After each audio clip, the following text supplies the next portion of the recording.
자, 반갑습니다, 여러분. 오늘 하루 잘 지내셨는지요? 이제 5월도 마지막 수요일입니다. 오늘 우리가 나눌 내용은요, 참된 믿음의 특성과 능력, 존 오웬의 책 중에 이제 2부에 해당하는 참된 믿음의 능력에 대한 부분입니다. 우리가 지난 시간까지는 참된 믿음의 특성에 대해서 나눴다면 이제 2부격에 속하는 참된 믿음의 능력에 대한 챕터를 나눌 것이고요.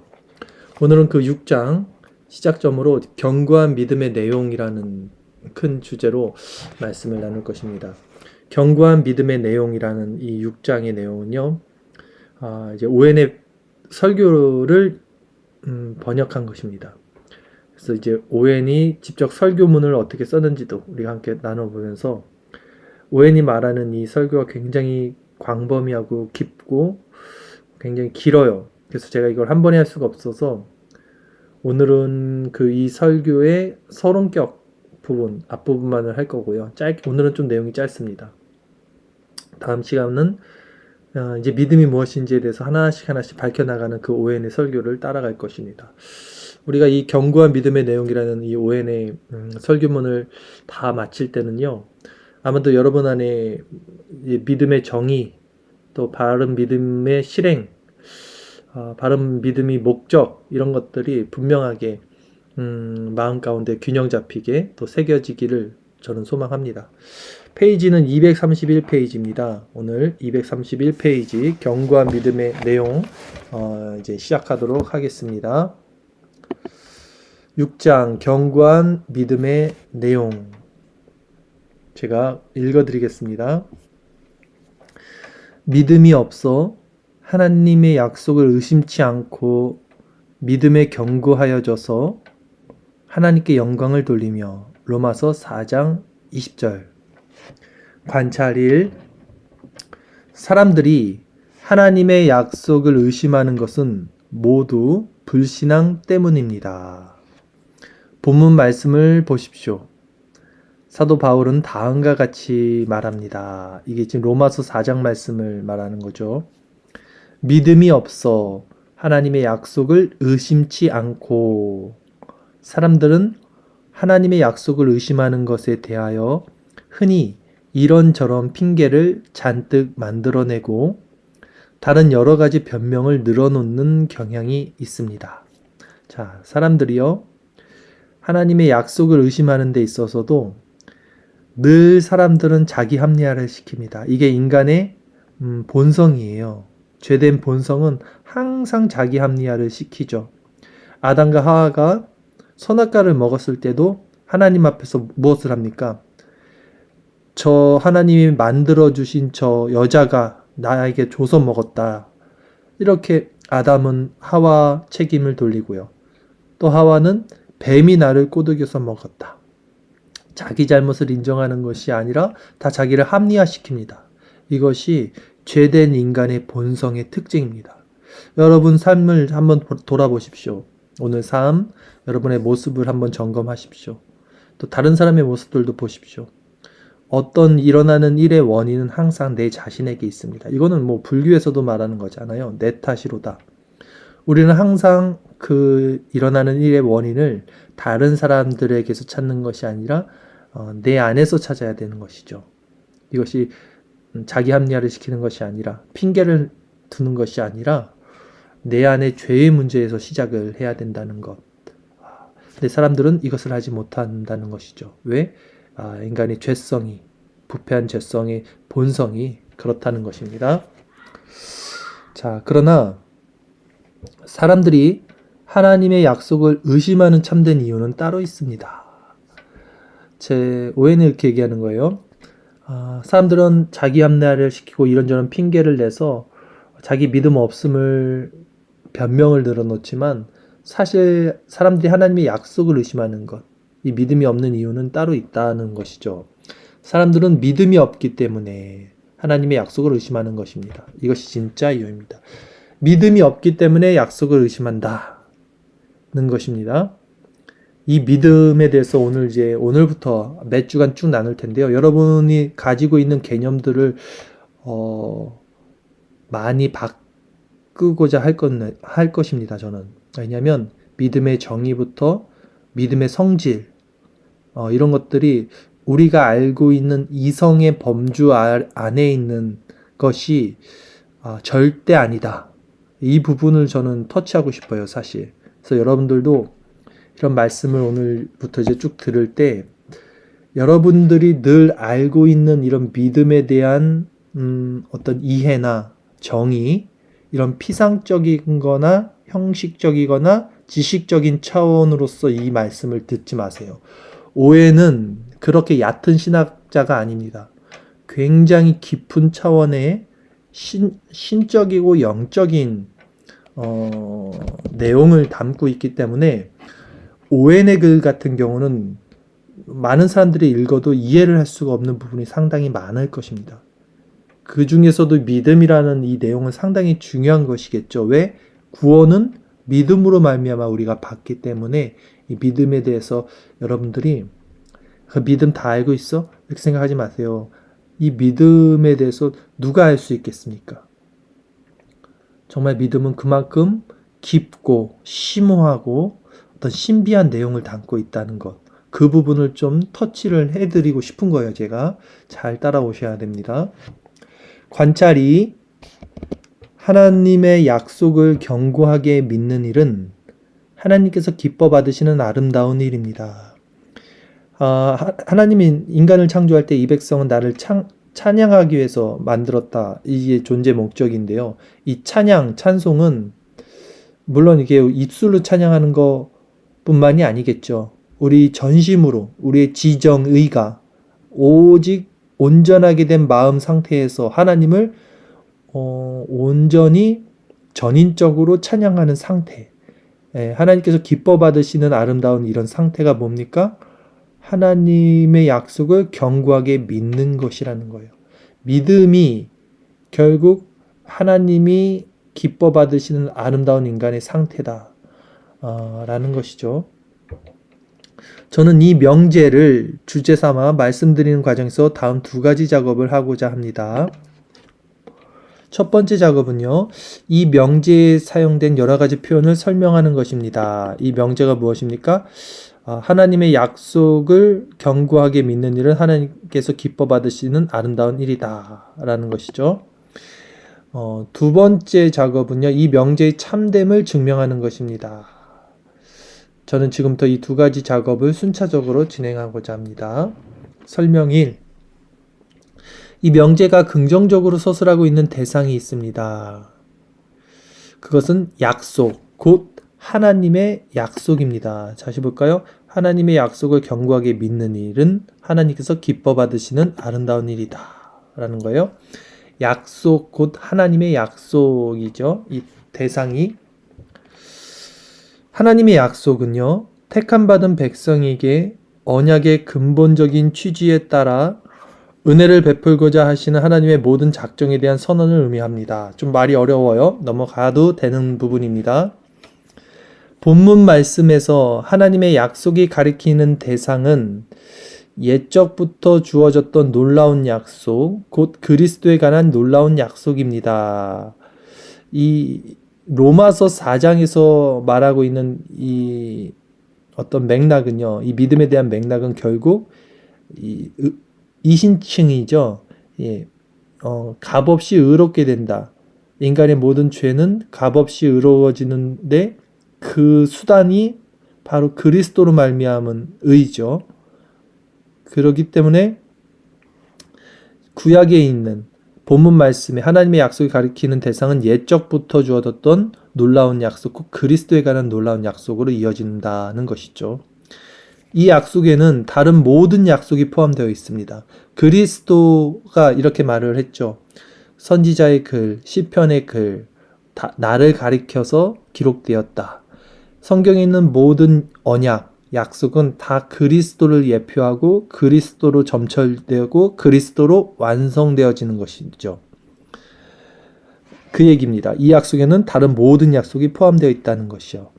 왜냐하면 하나님의 약속은 얼마든지 그리스도 안에서 예가 되기 때문입니다. 이 말씀 알죠? 고린도서 1장 20절.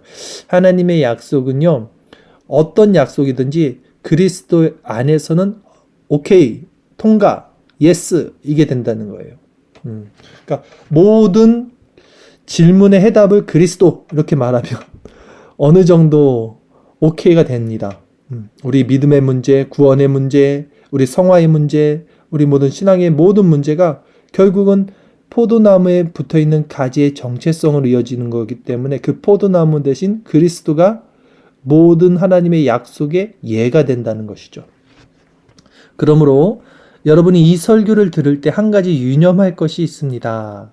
저는 하나님께서 우리에게 주신 모든 약속과 관련하여 오직 참된 것만 말씀드릴 것입니다.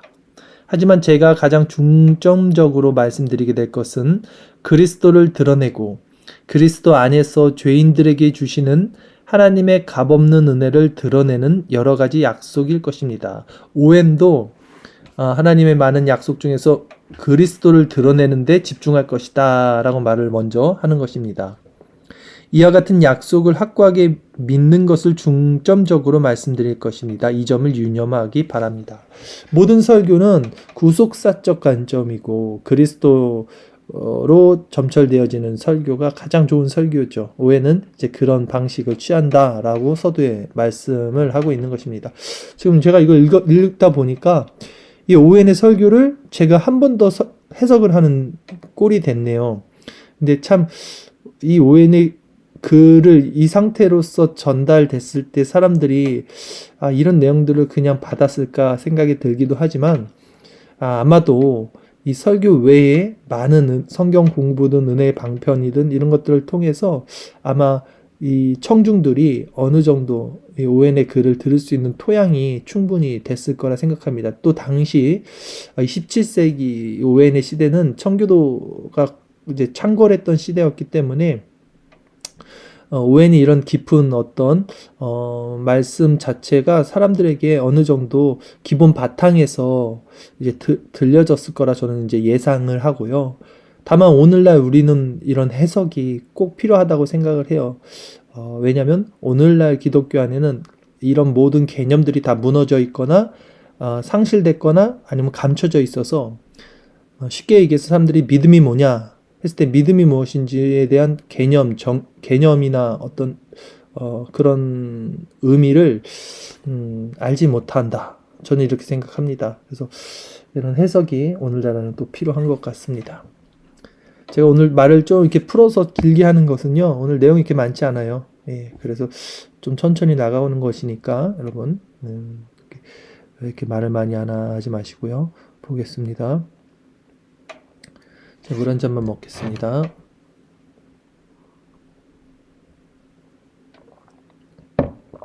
자, 설명 2 보겠습니다. 이 명제에는 그 대상에 관하여 실행하는 행동이 있는데요. 그것은 믿음입니다. 이 명제가 무엇입니까? 자, 믿음이 없어 하나님의 약속을 의심하지 않고 믿음의 경고에 있어서 하나님께 영광을 돌리며 또 하나님의 약속을 견고하게 믿는 일은 하나님께 받으시는 아름다운 일입니다. 우리가 이런 내용들을 지금 살펴봤죠. 이렇게 해서 믿음이 나오는 거예요. 그렇죠? 그것은 믿음에 견고하게 서는 것입니다. 우리는 지금 바로 그것을 말하고 있는 것입니다. 저는 이 설교에서 믿음의 본질에 관하여 많은 것을 말씀드리거나 믿음의 본질에 관하여 사람들 사이에 존재하는 다양한 이견을 숙고하지는 않을 것입니다. 믿음의 본질에 관해서는 지금 우리가 다루고 있는 사안을 알게 해줄 수 있는 정도만 말해야 합니다. 다시 믿음의 본질에 관해서 지금 우리가 다루고 있는 사안을 알게 해줄 수 있는 정도만 말해야 합니다. 자, 이게 무슨 말이냐면 믿음의 본질을 너무 장황하게, 너무 이성적인 범주로, 철학적인 범주로 어떤 이렇게 다른 사변적인 개념으로 확장시켜서 그 이야기할 필요가 없다. 약간 이렇게 느껴져요. 예, 내용을 한번 볼게요. 그동안 믿음의 본질에 대해서 얼마나 많은 논쟁이 있었습니까? 자, 당시에도 믿음의 본질에 대해서는 신학자들 사이에 논쟁이 많았다는 거야. 믿음의 주체는 누구인가? 그렇죠? 믿음의 주체가 누구입니까, 여러분? 우리가 성경을 보면 믿음을 가져, 믿음을 사용해. 왜 이렇게 믿음이 없어? 이런 말 흔히들 많이 하죠. 그렇게 얘기를 하다 보면 이 믿음은 내가 가져야 되는 거구나. 내가 믿음을 사용해야 되는 거구나. 내가 믿음에 힘써야 되는구나 하면 믿음의 주체가 내가 됩니다. 자기 자신. 성도가 믿음의 주체가 돼요. 그게 맞습니까? 아니에요. 믿음의 주체는 인간이 아니고 성도가 아니에요. 믿음의 주체는 누굽니까? 성령 하나님이시죠. 왜냐하면 믿음은 선물로 주어진다 그랬어요. 선물은 주는 사람이 있어야 되고 그것을 받는 사람이 있는데 우리는 선물로 믿음을 받는 사람이지 그 믿음의 주체가 아니라는 것이죠. 그러니까 이 믿음을 우리가 자꾸 주체로 착각을 하는 게 문제가 되는 거예요. 왜 우리가 믿음의 주체로 자꾸 착각을 할까요? 왜냐면 이 믿음의 실체를 우리가 알지 못하기 때문이 그렇습니다. 그러니까 하나님이 주시는 참된 믿음, 바른 믿음이 우리가 그 믿음을 선물로 받으면요. 이미 우리가 그 믿음을 받았기 때문에 우리 안에서는 어떤 힘, 또 작용, 어떤 성화의 열매, 이런 신앙의 어떤 유익들이 일어나요. 참된 믿음이 우리에게 오면. 잘 들어보셔야 돼요. 사람들은 자꾸 우리에게 믿음이 있다라고 생각하는데 실제 믿음의 주체인 성령이 그 모든 은혜의 방편을 통해서 또 구원의 서정 가운데 믿음이 우리에게 주어지게 되면 우리가 이 믿음을 받으면요. 쉽게 얘기해서 깨닫게 됩니다. 알게 되고요. 그리고 그것을 따라갈 수 있는 힘이 주어지게 되고요. 나아가서 그 믿음이 우리에게 가르쳐주는 모든 것을 행하고자 하는 우리의 의지, 우리의 감정이 따라가게 돼요. 그러니까 저는 지금 참된 믿음에 대해서 말하는 겁니다. 근데 이 참된 믿음을 갖고 있는 사람들은 아주 극히 드물어요. 그러나 이런 믿음이 실제적으로 존재하고 이런 믿음만이 구원을 얻을 수 있는 그런 어떤 거룩한 믿음, 열매를 맺는 믿음이 될 수 있어요. 왜냐하면 이 성령이 주체가 된 이 믿음을 받지 않는 상태에서 인간적인 어떤 주체가 된 행위나 의지로 만들어내는 믿음의 행위는요, 이렇게 깨끗하거나 거룩하거나 힘이 있거나 이렇지 않아요. 절대 그럴 수 없어요. 자, 우선 쭉 한번 읽어볼게요. 지금 이런 논쟁들이 있었던 거예요. 이 17세기에도 믿음의 주체가 누구인가. 오늘날 많은 사람들 믿음의 주체를 인간 편에 두는 거예요. 인간 편에. 그러니까 인간 편에서 뭔가를 해서 성화를 맺는다 생각하는데 한계가 있는 거예요. 그런 믿음은 아무리 신앙이 열심히 있고 모양이 있어도 경건의 모양이 있어도 경건의 능력이 없어요. 네, 왜냐하면 우리 인간은 부패된 본성이 있기 때문에 하나님을 사랑하질 않아요. 쉽게 해서 하나님을 사랑하는데 아니요. 하나님을 우리가 사랑하면요. 우리는 거룩을 추구하게 돼야 돼요. 거룩을. 근데 우리는 거룩을 추구하지 않아요. 우리는 오히려 거룩과 반대되는 악하고 죄가 있고 어둡고 부정적인 것을 추구하는 본성이 있어요. 그러면 그것을 추구하는 본성이 있는 나에게 실질적으로 이 믿음이 역사를 하는가 했을 때는 아니다라는 것이죠. 이거는 조금 이거는 이 믿음의 싸움을 해나가는 사람들에게는 다시 한번 얘기를 해야 됩니다. 믿음이 성화의 열매가 있고 겉사람의 본성이 있는 사람들은 피 흘리기까지 싸우죠. 근데 결국 이 믿음에 순종하는 자신의 새로운 본성의 기쁨의 확장이 일어난다는 지점에 대해서 말씀드리는 거고요. 나한테는 이런 게 전혀 없는데 그럼 나는 믿음이 아예 없는 것인가? 했을 때는 그 부분은 제가 조금 더 정리를 하면서 말씀을 드릴게요. 그만큼 이 믿음이 굉장히 논하기 어려운 부분입니다. 우리가 이해하기도 어려운 부분이에요. 우선 쭉 한번 내용을 보겠습니다. 자, 이런 논쟁, 믿음의 주체는 누구인가? 또 믿음의 정확한 대상은 누구인가? 자, 우리가 무엇을 믿는 겁니까? 하나님, 성부 하나님을 믿는 건지, 성자 하나님, 성자 예수님이죠? 를 믿는 건지, 아니, 뭐 구원을 믿는 건지, 아니면 우리가 무엇을 믿는, 믿음의 정확한 대상은 누구인가? 이런 논의가 있었던 거죠. 믿음의 정확한 대상은 누구입니까? 믿음의 대상은 하나님이시죠. 삼위일체 하나님이시죠. 예. 근데 우리가 그것을 삼위일체 하나님의 어떤 경륜적 사역으로 그분들의 역할로 나눠서 이해를 할 때는 우리는 성부 하나님을 믿는데 성령 하나님을 통해서 성자 하나님의 이름으로 나가는 거죠. 예. 이렇게 정리를 좀 할 수 있겠죠. 어쨌든 또 어떤 논쟁이 있었습니까? 믿음의 형식적 근거는 무엇인가? 자, 우리가 믿는다고 했을 때 그 근거는 무엇인가? 이신칭의인가? 아니면 인간의 알미니암주의자들이 말하는 인간의 어떤 행위가 있는 것인가? 뭐 이런 내용들이겠죠. 이와 같은 질문들을 통하여 믿음의 본질에 관한 논쟁이 지금까지 얼마나 많이 있었습니까? 이게 초대교회부터 계속 있었던 거예요. 이것은 누구라도 다 알고 있는 사실입니다. 오해는 이제 이 시대 때는 이미 이것이 정리가 된 시대예요. 17세기 정통파 개혁주의가 창궐한 시대에는요, 이런 어떤 칼빈이 세운 교리에 또 정통파 개혁주의들이 그 신학자들이 100년 사이에 만든 이런 신학의 체계들이 다 완성이 됐던 때라 굳이 이런 거에 대해서 우리는 논하지 않겠다라고 오웬이 말을 하는 것이죠. 그런데 저는 왜 지금 이거를 굳이 이렇게 논하고 있습니까? 오늘날에는 이거를 또 사람들이 모르니까 어쩔 수 없이 다시 믿음의 주체가 누구인지, 믿음의 대상이 누구인지, 믿음의 근거가 무엇인지 이런 것들을 나눌 수밖에 없는 현실이 된 것이죠. 자, 모든 신자에게 보편적 의무요, 절대적으로 필요한 것들을 오히려 복잡하고 어려운 논쟁거리로 만들어버리는 일을 자신의 업으로 삼아온 사람들에 의해서 하나님의 교회는 그동안 얼마나 큰 손실을 보았습니까? 자, 이 부분도 정확히 우리가 한번 생각해 보아야 될 것이에요. 본질을 잡아야 돼요, 항상. 근데 본질을 잡지 못하는 이유는 본질을 알지 못하기 때문인데, 본질을 알지 못하면 어떻게 되냐? 비본질을 가지고 그것을 본질인 양 드러내는 것에 좀 힘을 쏟을 수밖에 없어요. 경건의 모양을 취할 수밖에 없어요. 경건의 능력이 없으면요. 이게 무슨 말이냐?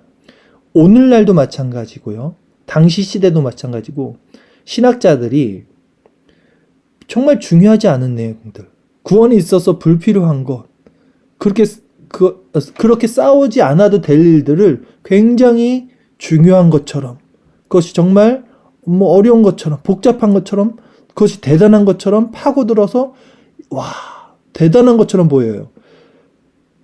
이게 왜 그러냐? 본질을 알지 못하기 때문에 그런 거라니까요.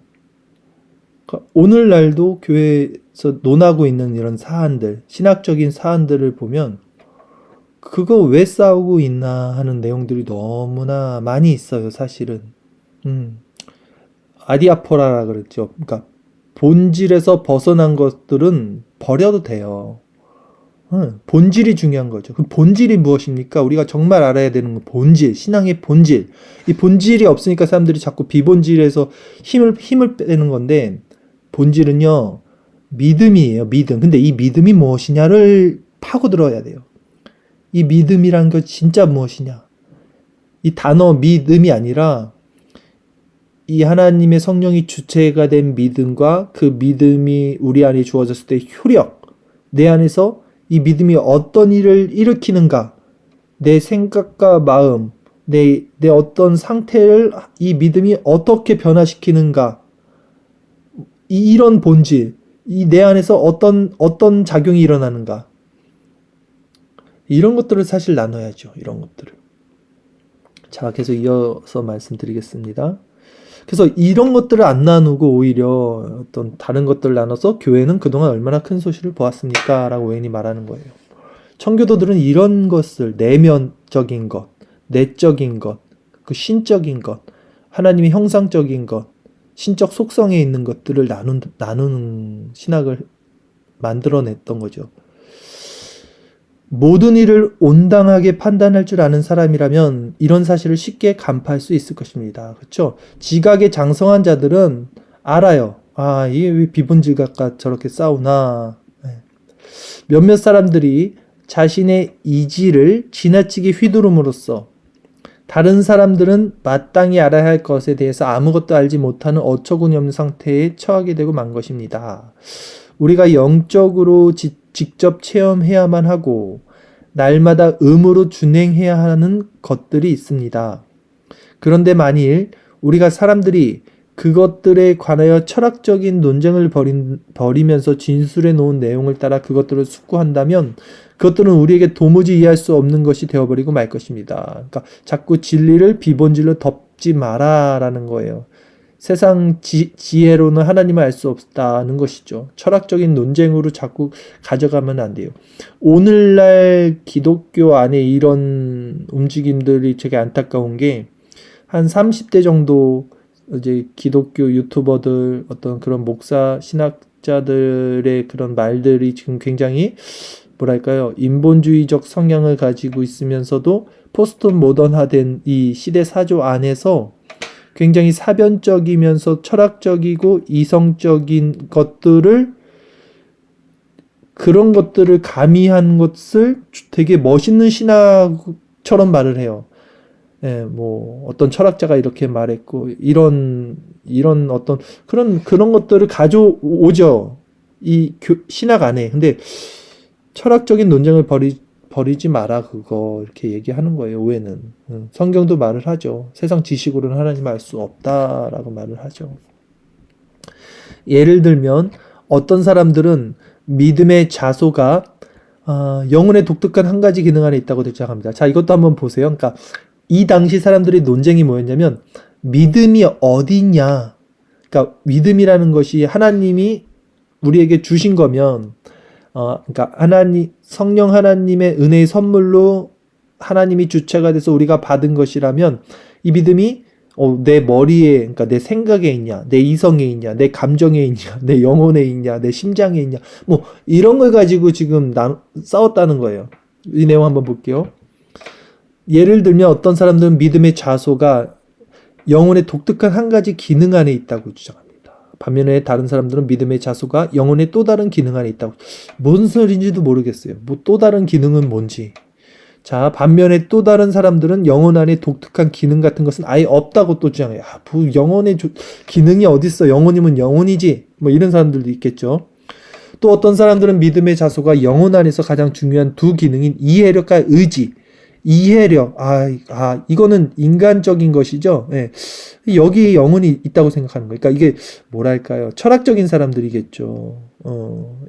철학적으로 이해를 해서, 근데 이게 인간의 그 이해와 의지로 믿음을 할 수 있을까요? 그 안에 믿음이 존재하는 것일까요?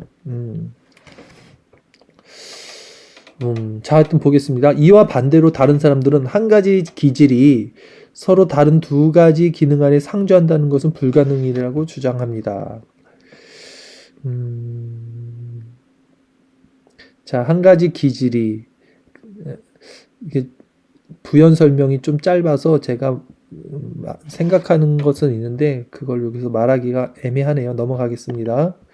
하지만 저는 그런 문제를 말씀드리고 싶지 않습니다. 결론은 오해는 그런 거 필요 없다. 나 그런 얘기 할 생각 없다. 라는 거예요.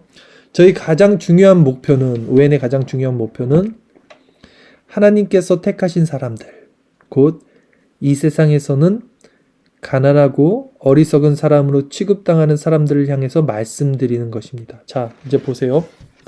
사람들이 자꾸 하나님을 아는 지식을 세상적인 지식으로 전해요. 철학적인 거나 이성적인 거, 과학적인 거, 인문학적인 거, 이런 모든 것들을 다 가지고 와서 버무려 갖고 막 전합니다. 근데 아주 무식한 사람이 있다고 칩시다. 글씨도 모르는 어떠한 90세 노인이 있다고 칩시다.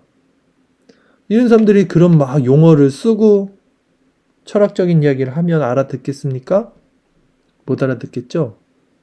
그래서 청교도들의 설교는 굉장히 평이한 문체를 씁니다.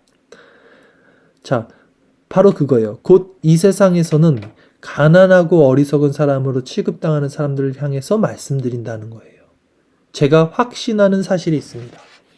하나님께서 당신의 택한 백성을 자기 자신에게로 이끄실 때 이용하시는 수단은 하나님의 아들이 그들에게 주신 지각을 결코 초월하지 않는다는 것입니다. 이 얘기를 한번 잘 들어보세요. 무슨 말씀인지. 우리가 하나님 믿었을 때 어떻게 믿었어요? 뭐 이런 지식이 있었습니까? 교리가 있었습니까? 아무것도 없었어요.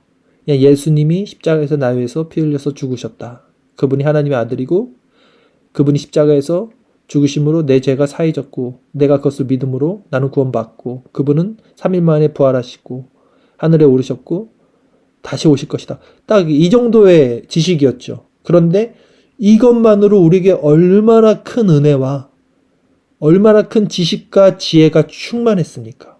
이 얘기예요. 이것으로 충분하다는 거예요. 하나님의 아들이 그들에게 주신 지각을 결코 초월하지 않는다는 거예요. 이거 외에 초월하는 어떤 것이 있는 게 아니에요. 근데 여기서 중요한 거 있습니다. 이거 모르는 사람 어디 있어요, 지금? 이건 주일학교도 교회 오면 다 배우는 게 이건데. 그런데 잘 보세요. 하나님께서 당신의 택한 백성을 자기 자신에게로 이끄실 때 이용하는 수단. 주체가 하나님이에요. 하나님이 주시는 거예요. 믿음을. 제가 아까 서두에 뭐라고 그랬습니까? 참된 믿음을 받은 사람들에게 나타나는 경향성에 대해서 처음에 제가 서두에 말씀드렸어요. 내 의지나 내 노력이나 어떤 그런 류의 것, 그런 차원의 것이 아니라 내 마음의 경향성에 강력하게 하나님께로 끌려가고 거룩한 것을 사모하고 그것을 힘있게 추구할 수 있는 마음의 상태로 인도하는 것이 참된 믿음의 역할인 거예요. 그런 것이 반드시 있다라고 제가 말씀드렸죠. 그러니까 그 지점을 통해서 이런 말씀을 봐야 돼요. 아, 그거 다 알지. 예수님이 십자가에서 우리 위해서 죽으신 거. 그럼 나는 믿는 거네. 이게 아니라는 거예요. 또 그게 아니기 때문에 더 사변적이고 철학적이고 세상적인 걸 갖고 동원해서 하나님을 아는 것도 아니라는 거예요. 이 단순한 말씀과 진리 가운데 감춰져 있는 하나님의 깊은 은혜를 성령을 통해서 선물로 받을 때만 우리가 이 단순한 것이 상당히 다른 차원의 깊은 것이구나를 알게 되는 거예요. 요한일서 5장 20절 말씀 보십시오. 또 아는 것은 하나님의 아들이 이르러 우리에게 지각을 주사해요. 지각. 이 지각이 바로 이 믿음이에요. 그러니까 믿음을 통해서 받는 게 지각인데 이 하나님을 아는 지식, 지혜, 이 지각을 받을 때 다른 차원으로 알게 되는 거죠. 그러니까 인간의 지각, 인간의 이성, 인간의 생각은 부패되어 있기 때문에 하나님을 담아낼 수 없어요. 하나님을 인지할 수 없고 하나님의 차원을 알아차릴 수가 없어요. 아무리 우리가 배우고 보고 내 의지를 사용한다 하더라도 우리가 알고 있는 학습한 모든 것들은 똥이에요. 똥. 그건 전혀 하나님의 속성 가운데 우리를 차원이 달라요. 하나님이 우리에게 주시는 지각이라는 것을 딱 우리가 받게 되면 이때 우리가 이 사실을 알게 돼요. 아, 이게 똥이었구나. 내가 알고 있던 거. 이런 방식으로 하나님을 찾아가는 게 아니구나. 내가 생각했던 믿음이라는 게 이게 믿음이 아니구나. 내가 생각하는 성화가 이게 성화가 아니구나. 내가 생각하는 이 신앙생활이 이게 신앙생활이 아니구나. 내가 생각했던 구원이 이게 구원이 아니구나를 이 믿음으로 받아서 지각이 깨친 사람들이 알게 되는 거예요. 알게 되는 것뿐만이 아니라 이 전혀 다른 차원의 힘으로 살아가는 효과를 누리죠. 물론 죄성이 남아있어서 여기서 피 흘리는 싸움이 일어나는 거예요. 여기서. 제가 오늘 말씀 상당히 어렵고 깊다고 서두에 말씀드렸으니까 여러분 뭔 소리야 이러지 마시고 한번 쭉 보세요. 계속. 요한일서 5장 20절 말씀 다시 읽어드릴게요. 또 아는 것은 하나님의 아들이 이르러 우리에게 지각을 주사 우리로 참된 자를 알게 하신 것과 이게 이 참된 자를 우리가 이런 거를 피상적으로 보면 안 돼요. 절대. 이게 감춰져 있어요. 이 단순한 말씀 가운데. 참된 자가 누굽니까? 하나님이잖아요. 하나님을 알게 하셨다는 거잖아요. 우리 다 하나님 아는데? 아니요. 하나님을 모른다니까요. 하나님이 지각을 주셨을 때 새로워진 본성으로 하나님을 알게 되는 것은 다른 거라고요. 근데 우리는 이걸 모르고 인간이 가지고 있는 범주의 이성 안에서 이런 것 말씀을 보기 때문에 이 말씀은 항상 가려져 있는 거예요. 우리로 참된 자를 알게 하신 것. 또한 우리가 참된 자, 곧 그의 아들, 하나님의 아들 예수 그리스도 안에 있는 것이니 그는 참 하나님이시오 영생이시라. 굉장히 심플하고 단순한 복음인데 이 안에 굉장히 깊은 하나님의 신적인 속성과 은혜와 어떤 능력이 있습니다. 이런 것들을 캐치해낼 수 있어야 돼요, 여러분. 보세요. 지금 여기서 말하는 중요한 지점은 뭐가 있냐면 우리에게 우리에게 지각을 주사, 이 지각이라는 부분도 우리가 개념을 다시 잡아야 되는 거고요.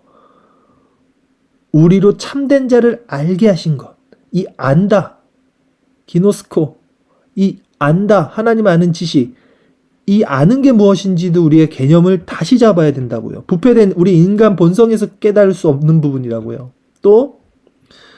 또한 우리가 참된 자고 또 예수 그리스도 안에 있는 것, 인 크라이스트, 유니온 크라이스트, 이 그리스도 안에 있는 연합, 이것도 이 개념도 우리는 알 수 없는 개념이라고요. 그래서 그 개념, 그리스도 안에 있는 것이 그 참 하나님이요 영생이라. 그리스도 안에 있는 것이 영생이라. 왜 그리스도 안에서 이것을 누리는 것? 이런 것들을 청교도들은 계속해서 나눈 거예요. 이걸 어떻게 나눴냐? 그들은 이런 보이지 않고 어떤 형이상학적인 거라고 해야 되나요? 아니면 내적인 것을 어떻게 나눴냐면 이들은 이것을 말씀 묵상을 통해서 분별하고 그 분별한 걸 가지고 교리를 만들고 그 교리를 가지고 목회에 적용하고 생활에 적용까지 했던 사람들이 청교도인 거예요. 자, 이제 얼마 안 남았습니다. 보겠습니다. 한 가지 예를 더 말씀드려 보겠습니다. 사람들이 믿음에 관하여 말할 때 일반적으로 사용하는 방법은 대부분 엄격하고 정밀한 표현을 사용하는 것입니다. 믿음이 철학적으로 정확하게 설명될 수 있도록 그런 표현을 사용하는 것입니다. 그러나 성령께서 믿음에 관하여 말씀하실 때 항상 사용하시는 방법은 다릅니다.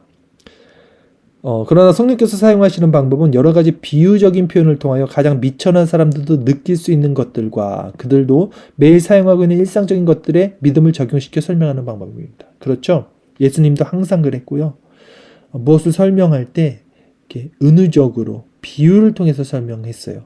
어떤 그것을 정확하게 철학적으로 이렇게 표현하진 않았다는 거죠. 믿음을 소유하고 있는 사람이면 누구나 그것을 느끼고 이해할 수 있도록 그런 방법을 사용하는 거예요. 그러므로 저도 성령의 방법을 그대로 따라서 믿음을 말씀드리려고 노력할 것입니다. 이 설교의 목적은 참으로 믿고 있는 모든 사람들로 하여금 과연 믿는 것이 무엇인지를 잘 알 수 있도록 돕는 거예요. 저도 지금 그것을 여러분들에게 돕고 싶은 거예요. 과연 믿는 것이 무엇인지 이걸 잘 알 수 있도록 믿음이 무엇인지 믿는다는 게 무엇인지 저는 이런 목적을 이루기 위해서 여러분들에게 말씀드리려고 합니다. 이제 오늘은 여기까지인데요. 이제 상당히 이제 시작점입니다. 오늘 서론이고요. 이거 계속 마지막까지 읽어드릴게요. 이것만은 꼭 알아두고 이 설교를 들으십시오. 믿음에 관하여 말씀드리고 믿는 것에 관하여 말씀드릴 때 그러니까 믿음이라는 게 뭔지 믿는 것에 관한 것이 무엇인지 믿는 행위가 무엇인지 이렇게 나눌 수 있겠죠.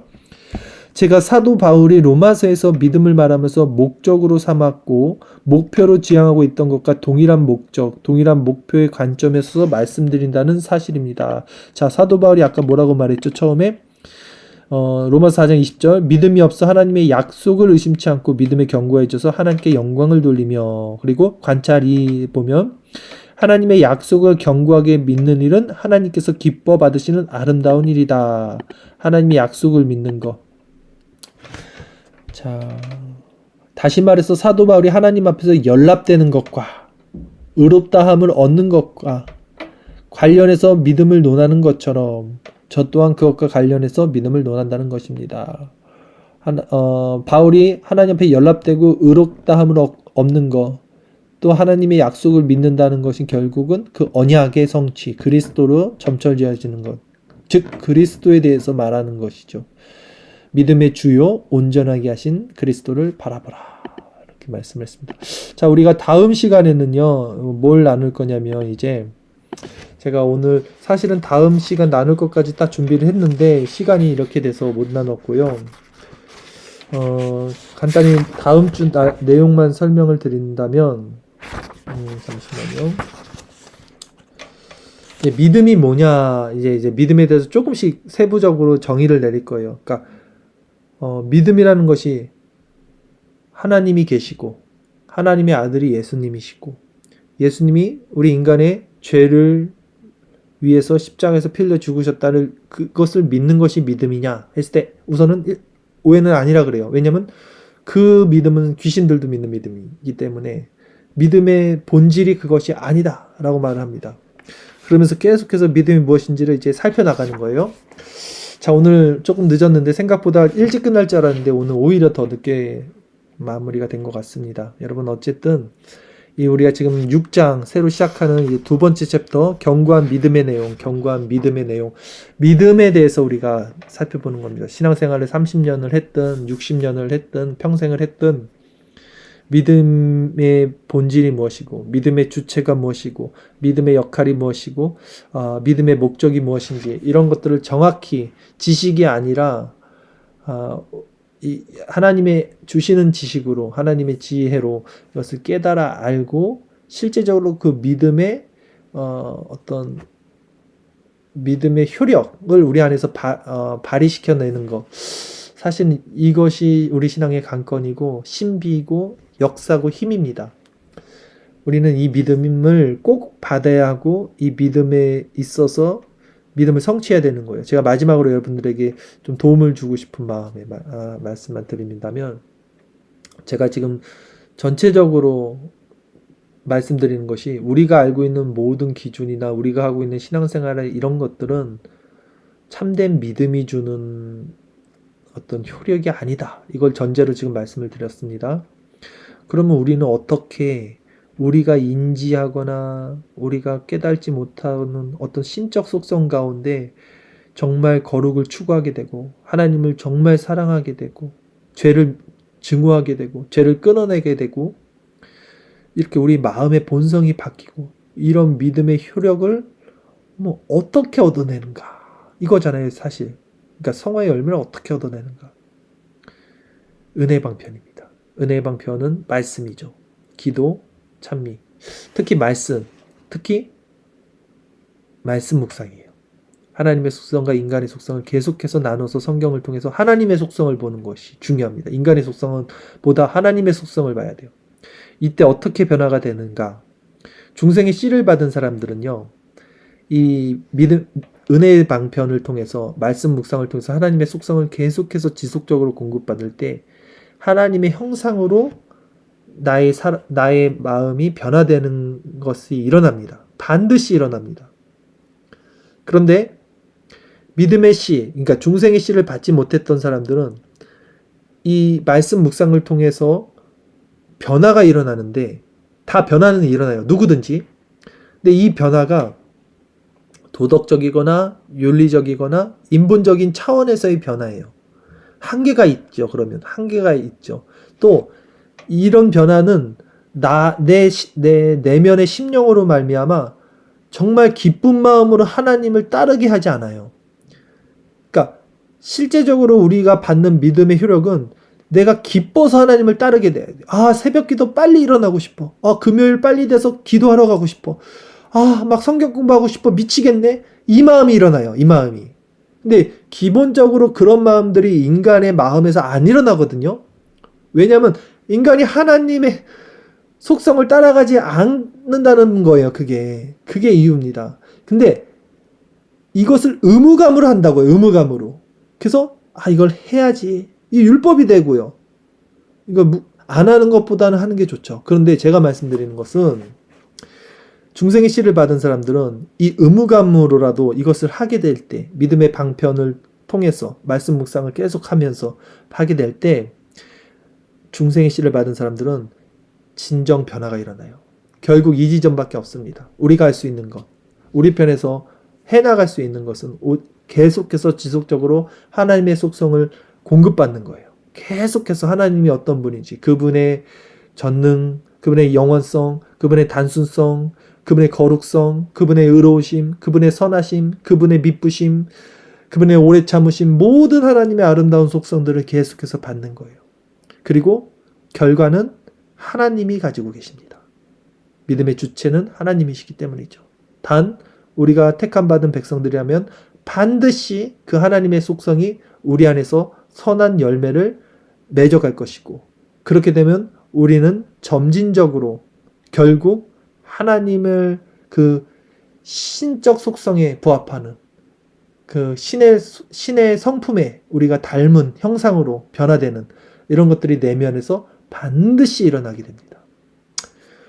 이것이 여러분들에게 위로가 됐으면 좋겠습니다. 자, 우리 잠시 한번 같이 기도드리시고요. 우리 힘으로 할 수 없는 것이 있지만 그럼에도 우리가 할 수 있는 건 뭡니까? 기도입니다. 하나님 앞에 기도하며 나가는 것이죠. 하나님은 두드리고 찾고 구하는 자들을 결코 내버려 두지 않습니다.